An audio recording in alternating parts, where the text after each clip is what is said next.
Senhor esteja convosco. Ele está no meio de nós. Proclamação do Evangelho de Jesus Cristo, segundo Mateus. Glória a vós, Senhor. Naquele tempo, disse Jesus aos seus discípulos: Não tenhais medo dos homens, pois não há nada de encoberto, pois nada há de encoberto que não seja revelado, e nada há de escondido que não seja conhecido. O que vos digo na escuridão, dizei-o à luz do dia. O que escutais ao pé do ouvido, proclamai-o sobre os telhados. Não tenhais medo daqueles que matam o corpo, mas não podem matar a alma. Pelo contrário, temei aquele que pode destruir a alma e o corpo no inferno. Não se vendem 2 pardais por algumas moedas? No entanto, nenhum deles cai no chão sem o consentimento do vosso Pai. Quanto a vós, até os cabelos da vossa cabeça estão todos contados. Não tenhais medo. Vós valeis mais do que muitos pardais. Portanto, todo aquele que se declarar a meu favor diante dos homens, também eu me declararei em favor dele diante do meu Pai que está nos céus. Aquele, porém, que me negar diante dos homens, também eu o negarei diante do meu Pai que está nos céus. Palavra da salvação. Glória a vós, Senhor. Para bem meditarmos a palavra de Deus, vamos invocar juntos o Espírito Santo. Vinde, Espírito Santo, enchei os corações dos vossos fiéis e acendei neles o fogo do vosso amor. Enviai, Senhor, o vosso Espírito, e tudo será criado, e renovareis a face da terra. Oremos. Ó Deus, que instruíste os corações dos vossos fiéis com as luzes do Espírito Santo, fazei que apreciemos retamente todas as coisas, segundo o mesmo Espírito, e gozemos sempre da sua consolação, por Cristo, Senhor nosso. Amém. Não tenhais medo, não tenhais medo, não tenhais medo de viver à luz da vossa fé. A palavra de Jesus ressoa, penetra o mais profundo do nosso coração e elas mexem conosco. Antes de tudo, porque reconhecemos quem as diz, é o Senhor. Isso faz toda a diferença. O Senhor nos pede para não termos medo, não termos medo de viver à luz da nossa fé. E mais do que simplesmente dizer, Jesus mesmo é a palavra que desafia e nos ensina a desafiar o medo com a confiança que Ele tem no Pai. Essa palavra mexe ainda conosco porque se confronta com os tantos medos que nós já vivemos e com aqueles que nós estamos ainda atravessando. O Evangelho deixa muito claro que Jesus não desconsidera o peso do medo, esse medo que parece nos esmagar, nos bloquear. Ele mesmo enfrentou o medo tantas vezes ao longo da sua vida entre nós. A insistência com que Jesus convida o discípulo a não temer, por 3 vezes aparece no Evangelho: não tenhais medo, não tenhais medo, não tenhais medo, revela que Jesus toma em consideração a gravidade, o peso, a dificuldade que o medo traz consigo.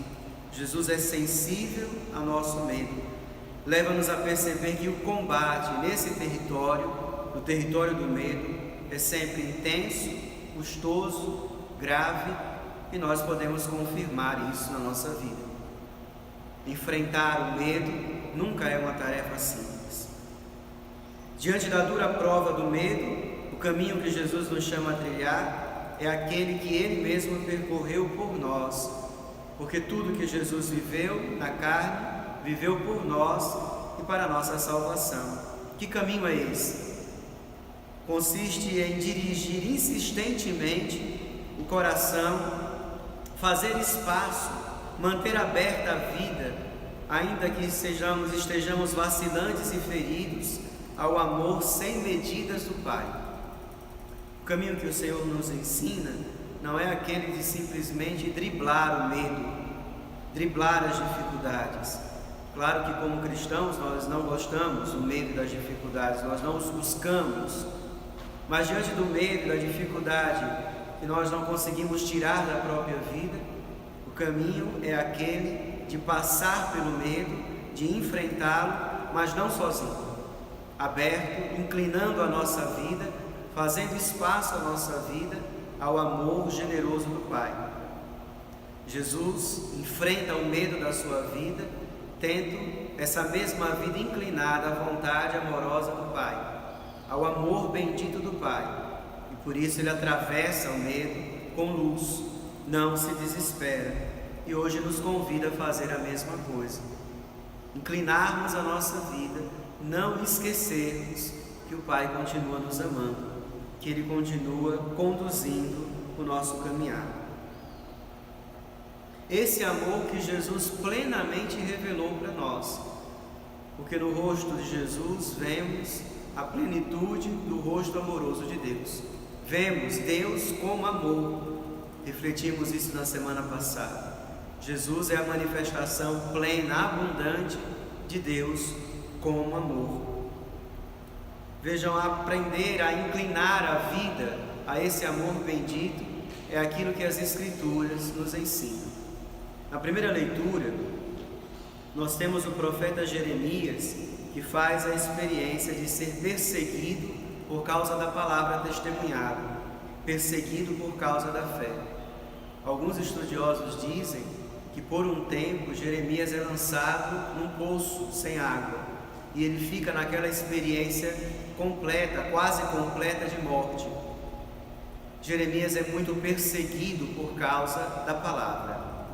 Também os estudiosos dizem que era um homem tímido, era um homem mais ligado ao culto, mas que o imperativo da palavra de Deus o levou a denunciar tantas vezes as injustiças e o afastamento do povo do seu Deus. E por causa disso, Jeremias faz a experiência da prova. Um trecho que a liturgia coloca para a nossa meditação, Jeremias abre o coração para com Deus, quase que num tom de reclamação, mas reclama abrindo o coração para Deus. As pessoas estão tramando para que ele caia, as pessoas estão comentando mal sobre ele, mas Jeremias inclina o coração para a bondade misericordiosa de Deus, abre o coração, inclina a vida, faz espaço na vida. E uma coisa que é muito importante nas Escrituras, recorda. Deus se recorda do seu povo e o ama. O povo recorda de Deus e abre a vida para acolher esse amor. Fé e recordação estão intimamente ligados. Também diante do medo e da prova, nós precisamos fazer uma memória de fé. Recordar. O Senhor sempre esteve conosco. O Senhor está conosco. E por isso podemos continuar enfrentando os desafios. E é justamente isso que Jeremias faz, confia a sua causa a Deus, e sabe que Deus não decepcionará aqueles a quem Ele escolhe, aqueles que caminham com Ele. Deus não desampara os seus filhos, e por isso Jeremias, mesmo na prova, termina a sua profecia louvando a Deus. Isso é muito interessante. Depois de dizer que as pessoas estão tramando para derrubá-lo, depois de entender que a sua vida está realmente em perigo, o trecho da profecia termina como louvor: cantai ao Senhor, louvai o Senhor, pois Ele salvou a vida de um pobre homem das mãos dos maus. Interessante perceber que Jeremias ainda não experimentou, segundo o texto, a salvação, mas já louva pela salvação recebida, porque faz a experiência de abrir-se à fé. E quem se abre à fé, firma a sua vida na esperança. Louva a Deus por aquilo que Ele vai realizar, não só pelo que Ele realizou, mas pelo que Ele seguramente irá realizar, e por isso caminha.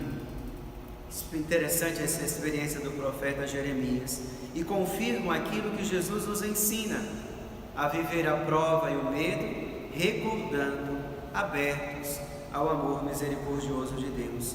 Isso porque, como nos ensina a primeira carta de João, no amor não há lugar para o temor. Ao contrário, o amor desaloja o temor. Quanto mais próximos do amor de Deus, mais teremos a luz necessária para atravessarmos o medo, porque o amor desaloja, lança fora todo o temor.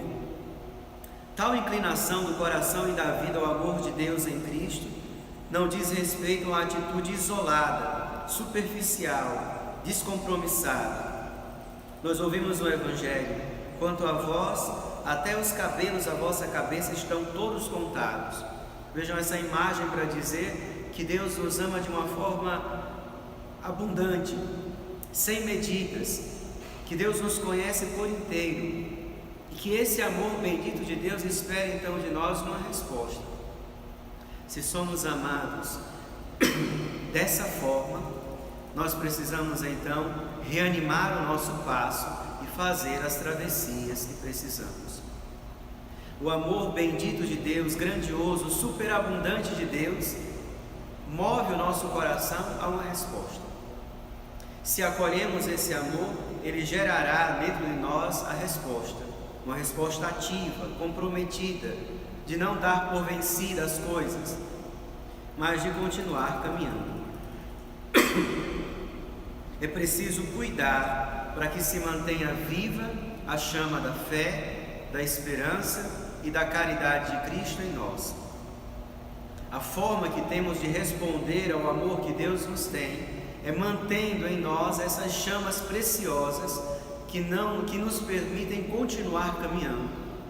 Porque um coração que mantém viva a esperança, a fé e a caridade não perdem a direção, continuam caminhando, fazem com que as provas sejam superadas, porque coloca a sua causa nas mãos de Deus. Respondemos ao amor que Deus nos tem, mantendo viva a chama da fé, da esperança e do amor de Cristo. A fé, a confiança de Cristo em nós, o amor de Cristo em nós e essa esperança que movia o coração e os passos de Jesus para além da cruz na nossa vida. Dirigido a nós, mas um empenho determinado, um empenho firme, corajoso. E que empenho é esse? Continuamente reaproximar-se das fontes. Não são nossos essas graças, essas virtudes que a igreja nos ensina a chamar de teologais, porque são as virtudes da relação com Deus que desabrocham para a relação com a vida. Relacionando-nos com Deus, nós transbordamos. É como que a nossa relação com Deus, que é uma relação de fé, de amor e de esperança, transbordasse, desse um ritmo, para que na relação com as pessoas, com as coisas, com a vida, com os medos, com as tribulações, nós tivéssemos a cadência da fé, da esperança e do amor de Cristo em nós. Manter viva essas chamas é a nossa tarefa, é a nossa resposta. E isso se traduz em continuamente reaproximar-se das fontes. Nós não as temos, são dons de Deus, e o bom Deus também nos faz acolher, porque Deus tanto nos ajuda dando-nos a sua graça, como abrindo a nossa vida para que essa graça seja acolhida. Desse modo, nós precisamos aprender ou reaprender a aproximar-se das fontes. As fontes que às vezes passam despercebidas na nossa vida, que nós não temos o hábito talvez de frequentá-las, ou que frequentamos não poucas vezes só na prova. Também na prova é importante, mas continuamente mantermos viva a fé, a esperança e a caridade, para que consigamos ultrapassar, fazer as travessias para além dos meios, para além das provas. Que fontes são essas? Elas são fontes antigas, mas sempre novas.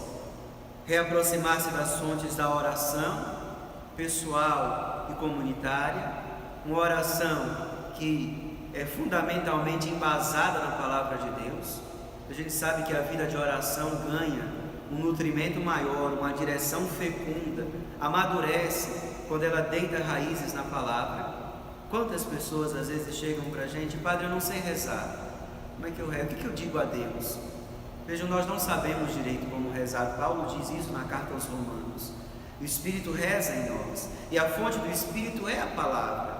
Quando nós rezamos pessoalmente, comunitariamente com a palavra vai dando para a gente a direção.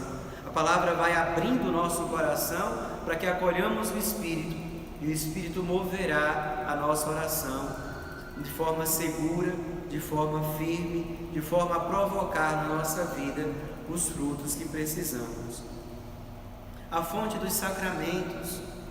Esse tempo tão difícil que nós, de uma forma ou de outra, estamos um pouco ou distantes, ou vivendo os sacramentos de uma forma diferente, mas voltar às fontes do sacramento.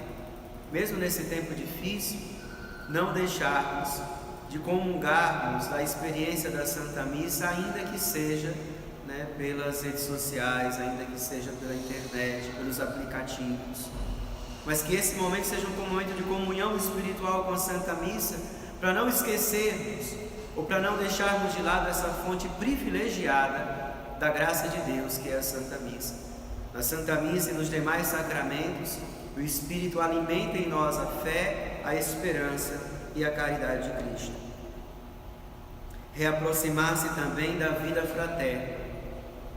Outras vezes, meditando meditando a palavra de Deus nas nossas celebrações, eu gosto muito de recordar, porque essa vivência fraterna não deve ser encarada como fantasia, porque de fato não é nada fácil viver com os outros, e nunca será fácil, porque somos diferentes e limitados. Mas a vida fraterna continua sendo, para além das dificuldades e os limites, um lugar onde a nossa fé, onde a nossa esperança, onde a nossa caridade são alimentados. Seja porque muitas vezes as dificuldades nos fazem ter uma resposta ainda mais larga para não cedermos às confusões da vida fraterna, porque quando as situações estão difíceis, ou nós colaboramos com a confusão, ou nós nos damos às situações difíceis, ou resistimos. As situações difíceis podem provocar e devem provocar no nosso coração resistência. Na vida fraterna estão falando mal de mim, estão de qualquer modo me colocando à prova. Eu posso pagar na mesma moeda e aí me contaminar com o mal, mas não é isso que o Senhor quer de nós. Ou eu posso persistir no combate ao mal, não fazendo parte disso e alimentando nessa persistência a fé, a esperança e a caridade. A vida fraterna também é o lugar que alimenta as virtudes teologais, porque tantos nos levam para Deus na comunidade. Eu sei que às vezes a tentação é de vermos só aqueles que nos afastam de Deus com o seu contra-testemunho, com os seus limites, mas são tantos aqueles que já nos levaram para Deus, e nós somos fruto da oferta de tanta gente, e são tantos aqueles que nos apontam para Deus com suas vidas humildes, com suas vidas santas e luminosas. A comunidade, a vida fraterna, é o lugar onde nós alimentamos a fé, a esperança e a caridade. É o lugar onde essas chamas permanecem acesas, é o lugar onde nós podemos iluminar, é o lugar onde nós somos também iluminados. Quem faz a experiência de ter essas chamas acesas, que nos dão Deus, que nos dão o amor bendito de Deus, um amor que crê, um amor que espera, um amor que se dá, se transforma em luz. Tempos difíceis pedem grandes luzes. Tempos difíceis pedem intensas luzes. Como andam as luzes do nosso coração? Será que o medo, a tribulação, as dificuldades têm feito essas luzes quase que apagarem?